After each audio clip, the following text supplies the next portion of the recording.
The candlelight inside Don Salvatore Russo's private club was warm, expensive, and cold at the same time.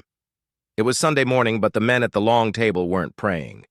They were counting stacks of cash, gold watches, silent fear.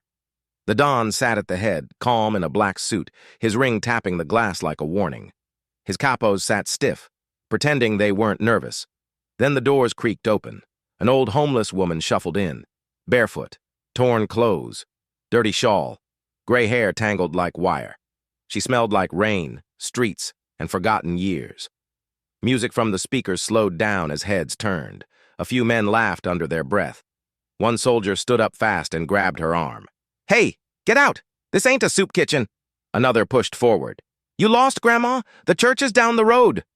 The old woman's eyes trembled, watery but sharp. "Please, I just want to speak to Salvatore." The room froze.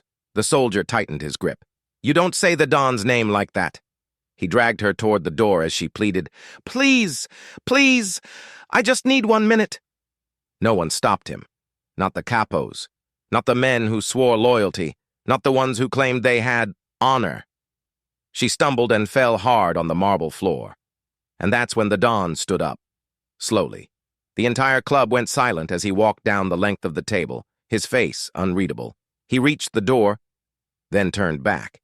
He didn't yell. He simply said, "Stop!" The soldier froze. The Don stepped closer, looked at the old woman on the floor, and knelt beside her like she was royalty. He helped her stand gently. Then he held her hand and walked her back to the center of the room. The men stared like they were watching a ghost. The Don's voice cracked, barely above a whisper. "This woman you dragged like trash. This woman you mocked." He paused, eyes burning. "This is the one person I've been searching for 15 years. He looked at her trembling face. "This is my mother." Gasps hit the room like bullets. The soldier's face turned white. A capo dropped his cigar.